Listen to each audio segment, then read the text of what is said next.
महा फेंकू बहू। अरे फेंकू का मतलब कहीं आपने ये तो नहीं समझ लिया ना कि बहू सास पर गर्म दूध फेंक रही है या फिर ननद को छत के नीचे। अरे भाई ये तो वो बहू है जिसे हर बात पर ऊंची ऊंची लंबी लंबी हाँकने की आदत है। तो मिलिए फेंकू बहू रिद्धि से। ओहो, क्यों नहीं लगा देते कि इसी किचन और बाथरूम में भी। हाँ, कितनी गर्मी लग रही है। कैसी बात कर रही है भाभी? कहाँ लगता है भला किचन और बाथरूम में एसी? काम वाली का हैरान होना जायज था। भाई किचन और बाथरूम में एसी, लेकिन रिद्धि बहू की मायके में तो सब पॉसिबल है। और नहीं तो क्या, मेरे मायके में लगा है। और आज का नहीं, हम जब छोटे छोटे बच्चे थे ना तब से लगा है हमारे मायके में एसी बाथरूम और किचन में। वैसे और सुनाओ, कितना मिलता है इस घर से? कितना देती है मेरी सास? सबसे ज्यादा पूरे 2300, वरना ज्यादातर घर में तो 2000 ही मिलते हैं। लेकिन मालकिन बहुत दयालु है। लो जी, 2300 में ही दयालु बना दिया। और हम लोगों के घर में तो काम वाली 20,000 लेती है, वो भी सिर्फ झाड़ू पोछे का। बाकी बर्तन कपड़े वाले तो 50,000 के पैकेज में है। काम वाली हैरान। हाय रे भाभी, कैसी बात कर रही है? 20,000? अरे मेरी लगवा दो ना अपने मायके के घर में नौकरी भाभी। अरे नहीं नहीं नहीं नहीं नहीं, ससुराल का तो कुत्ता भी ना ले जाऊं अपनी मायके। तभी पीछे ननद आकर खड़ी हो जाती है। भाभी की आदत जो भली भांति समझती है, लेकिन मजे लेने से वो भला क्यों पीछे हटे। 20,000 का तो मेरा पैकेज नहीं है भाभी। ऐसा कौन सा झाड़ू पोछा लगता है? भाभी को तो मौका मिल जाता है हाँकने का। अरे जितने में तुम्हारा ये पूरा घर है ना, उतने में तो हम लोगों की पार्किंग है, वो भी पक्की मार्बल वाली। ननद नौकरानी को आंख मारती है। पार्किंग में भी मार्बल? क्या बात है। बात तो है ही, वो भी इटालियन मार्बल। और जो हम लोगों ने 40 भैंसे पाली है ना, उन सब के लिए तबेले में एसी और मार्बल फ्लोरिंग। हाय रे भाभी, फिर भैंसे फिसलती नहीं है क्या? अरे नाना, सबके पैरों में चक्के हैं ना, वो क्या है ना, फिसल फिसल कर गोबर करती है सब। अब तो भाभी की बात पर ननद और नौकरानी हंस हंस कर पेट पकड़ लेती है। भाभी बेचारी इस बात से अनजान कि क्या हो गया, ऐसा क्या बोला उसने जो लोगों का ये हाल हो गया। फिर एक रोज, बहू सिर्फ एक बैंगन का ही भरता बनाना है, वो क्या है ना कोई खाने वाला नहीं। सुबह की भी सब्जी रखी है तो बर्बाद ना हो, फिर कौन बासी खाना खाएगा। सही बात है, मेरे मायके में तो 10-10 किलो के बैंगन का भरता बनता था। यहाँ आकर तो एक बैंगन का भरता बनाना मेरे लिए बड़ा मुश्किल काम है। 10 किलो बैंगन का भरता कौन खाता था? अरे खाता कौन था ये तो छोड़ो, बनाता कौन होगा और किसके लिए। बहू को एक बार फिर मौका मिल जाता है फेंकने का। हाय रे, क्या पूछ लिया अब जेलो। वो क्या है ना, हम लोगों के घर के आसपास जितने भी आवारा मवेशी थे ना, पापा उन सबको रोज सुबह शाम दिन रात खाना खिलाते थे, वो भी ताज़ा। अरे दुनिया के घर में बासी खाना जानवरों को डाल देते हैं, लेकिन हम लोग तो आवारा जानवरों को भी ताज़ा बना कर देते हैं।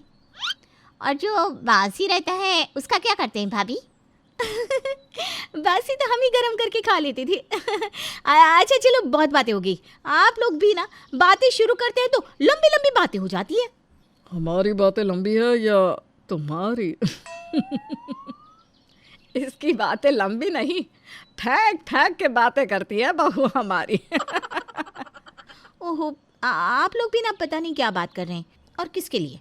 मैं चली एक बैंगन का भरता बनाने। बहू के फेंकने की आदत लगातार बढ़ती जा रही थी। एक रोज, माँ मेरी शादी में ना आप ये वाला लहंगा खरीद कर देना। अरे ना जी ना, हम लोग ये लाखों का लहंगा नहीं ले सकते। लाख का कपड़ा लेने से अच्छा है कि कुछ गहना ले ले, कम से कम कीमत बढ़ेगी। क्या बहू, क्या सोचना है? अरे माँ क्या कर दिया, किससे राय मांग ली, अब देखो क्या क्या बोलती है। पता नहीं माँ जी, मेरी तो सोच ऐसी नहीं है। मेरे पापा ने तो खुद रोहित बल और सब्यसाची को घर में बिठा दिया था मेरी शादी के 4 महीने पहले से ही, वो भी लाख रुपए पर घंटे की दहाड़ी पर। हाँ। हाय रे बहू रानी, फेंकने की भी हद होती है। अब तो ननद को गुस्सा आ जाता है और इस बार वो बोली पड़ती है। हाँ हाँ भाभी, मजदूर है ना वो दोनों। पता है कितने अच्छे बड़े डिजाइनर है वो दोनों, करोड़ों के कपड़े सिलते हैं। और आपके पापा ने यहाँ यहाँ गोरखपुर में दोनों को बिठा दिया था, वो भी घंटा लाख रुपए में। वाह जी वाह। अरे तो बहू ये भी बता दो कि कितने घंटे पर वे दोनों काम करते थे। सिंपल जॉर्जेट का 20,000 का लहंगा पहना था भाभी आपने, वो भी 1,500 रुपए के किराए पर। आपकी बहन सब बक कर गई है। हाँ, वो इसलिए कि 4 महीने के बाद उन दोनों ने जो बनाया था वो लहंगा मुझे पसंद ही नहीं आया। पापा ने तो पैसे दे दिए लहंगे के और दफ़ा कर दिया उन लोगों को। ननद को इतना गुस्सा आता है कि वो वहाँ से बाहर निकल जाती है। ये दीदी को क्या हो गया माँ जी? कुछ नहीं बहू, तू ना एक काम करना, वो लहंगा तू ले आना, मैं तेरी ननद की शादी में वही पहना दूंगी उसे। क्या कहती हो? कैसी बच्चों जैसी बात करती है माँ जी। वो तो मैंने तुरंत ही अपनी काम वाली को दे दिया था, उसकी बेटी की शादी थी ना तो वो ले गई। वैसे सेम लहंगा प्रियंका चोपड़ा ने भी अपनी शादी में पहना था। पापा के करोड़ों लग भी गए और देखा कुछ हुआ भी नहीं। चलो मैं चली। हाँ, पति और सास एक दूसरे को देखते हैं और हंसने लगते हैं। पता नहीं माँ, ये ऐसे लंबे लंबे झूठ भी कितने प्यार से बोलती है। इसको तो लगता है जैसे हम लोगों को कुछ पता ही नहीं है। क्यों? अरे बेटा, पर हर वक्त ये सब ठीक नहीं है। अब कल की ही बात है, पड़ोसन चीनी कटोरी में मांगने आई, उससे बोलने लगी हम लोग तो कटोरी में किसी को चीनी देते ही नहीं, हम तो सीधा बोरी भर कर देते हैं और बोरी हम लोगों के घर में है नहीं, तो हम तो चीनी दे नहीं पाएंगे।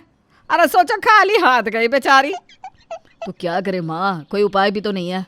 अरे क्यों नहीं है ना? अच्छा, क्या उपाय है? करो ना और ठीक करो। वेट किस बात का हो रहा है? वो इस बात का कि आप हम लोगों का साथ देना। अरे हाँ बिल्कुल, मैं भी बहुत परेशान हूँ।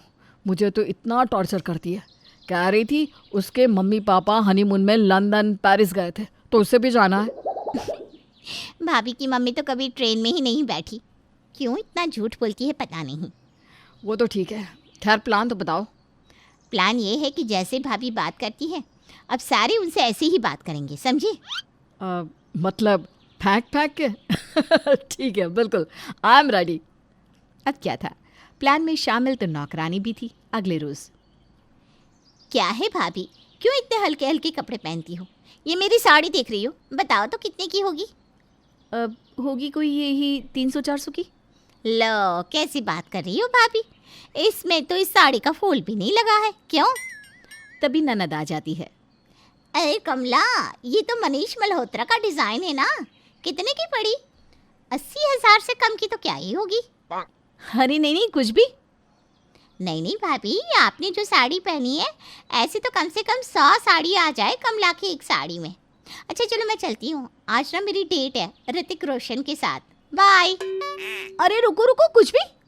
ऋतिक रोशन, वो भी यहाँ गोरखपुर में डेट के लिए आपसे? अरे भाभी, जब दो दिग्गज फैशन डिज़ाइनर गोरखपुर में आकर 4 महीने रह सकते हैं तो ऋतिक मेरे साथ डेट के लिए नहीं मिल सकता क्या? बहू समझ जाती है कि मामला कुछ उल्टा हो रहा है, लेकिन करती भी तो क्या करती। हाँ, क्यों नहीं। तभी सास की आवाज़ आती है। बहू, मेरी कल की फ़्लाइट है लंदन की। वो क्या है ना, मैं सोच रही हूँ इस बार अपने जन्मदिन की शॉपिंग वहीं से कर लो। माँ मैं भी चलता हूँ, वो रास्ते में पेरिस आएगा तो मुझे ड्रॉप कर देना। और यार सुगंधा, तुम ना प्लीज़ मेरे लिए पूरी सब्ज़ी पैक कर दो जल्दी से। सभी को ऐसा बोलते देखकर बहू रोने लगती है। मुझे माफ़ कर दो, मैं नहीं समझ पा रही थी कि मैं क्या क्या बकवास कर रही थी, लेकिन अब जब मैं ऐसा सुन रही हूँ तो मुझे समझ में आ रहा है कि मैं कितना फेंकती थी। लेकिन मैं वादा करती हूँ अब ऐसा नहीं होगा। प्लीज़ कहीं मत जाइए। अरे जाना तो होगा ना बहू, लंदन नहीं तो जौनपुर, वो मेरी मौसी की लड़की का गाना जो है।